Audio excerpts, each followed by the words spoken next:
On to some other matters now, and here's an inspirational story for you this Women's Month. Diana Musara is the director of non-profit organizations Earthly Touch Foundation, an NPO based in Diepsloot. By offering clothes in exchange for plastic trash, Diana is helping clean up the neighborhood while providing an opportunity to anyone who wants to get involved. We speak to this inspiring entrepreneur now about why she does this for her community. A very good afternoon to you, Ms. Diana, and thank you very much for joining us this afternoon. Tell us a little bit more about your initiative in Diepsloot. I mean, I gave a very high-level intro, but you'll obviously have those intricate details that describe what exactly it is you and the rest of the organization are doing to change lives in that community. Thank you so much for the opportunity, and good evening to your viewers.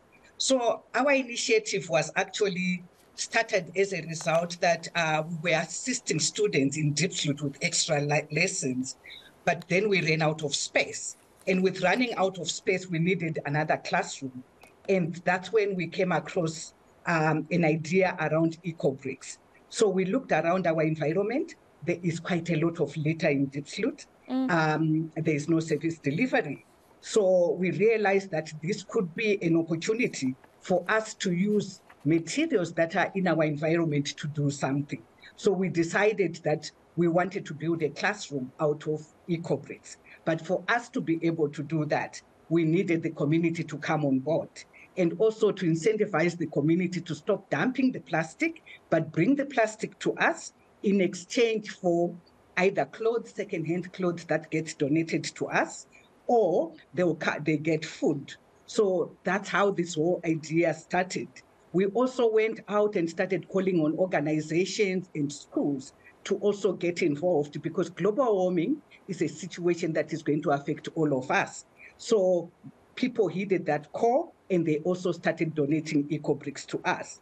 So we built our first classroom using volunteers from the community of Diepsloot, creating jobs in that environment. And the first classroom out of eco-bricks was opened in August 2020. So that was the beginning of this initiative.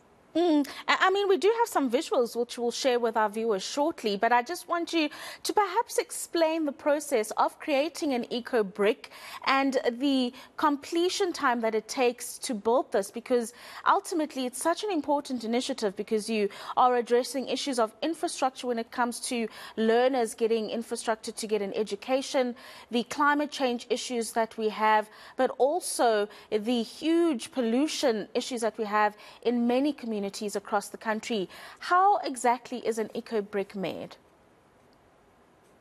So an eco brick is a brick that is made out of plastic bottles. So you have different plastic bottles, different sizes. In our case, we decided to use the 2-liter plastic bottles. So for our foundation, we used what we call the Scent Eco Brick. It has to be filled up to the top, and it must weigh about 3.5 kgs. This is what we use for our foundation. And then in terms of our walls, we then use the plastic, filling up the 2-liter bottle with any plastic that you can't recycle. And then it must weigh between 550 to 600 grams. That one will take you about 45 minutes to fill it up.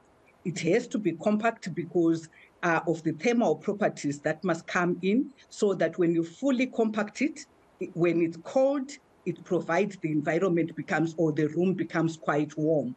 And when it's hot, it actually keeps the environment cool. So that's how you make an eco brick. It has to be compacted properly from the bottom for you to be able to fill it up to weigh about 550 to 600 grams. And I'm sure an amazing idea and innovation of this nature, Ms. Diana, is not something that you're hoping to keep exclusively to Diepsloot, that there are plans for the foundation to take it to other communities across the country. Not at all. At the moment, just out of this initiative, we have had other people coming from various, even as far as Botswana and Zambia, who have now come on board to say they want to learn the same. We are also taking it to other organizations within Diepsloot, where we are actually preparing a training manual where we train the locals in terms of how to make an eco brick.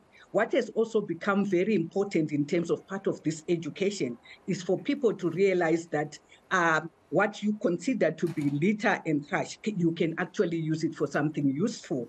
So people have been coming to our site to actually test and see and touch and see that this can be done. And the training that we are providing is now enabling them to now go back to their own communities and start the same initiative.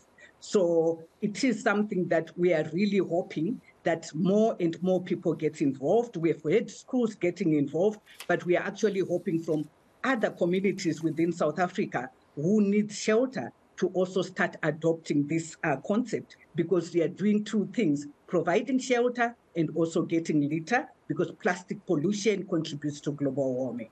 No, it does indeed. And thank you very much for your time this afternoon. Very interesting work that you are doing. And we look forward to other communities benefiting from cleaning up the community, but also at the same time providing classrooms for young people to get a decent education. Ms. Diana Musara, thank you very much for joining us this afternoon.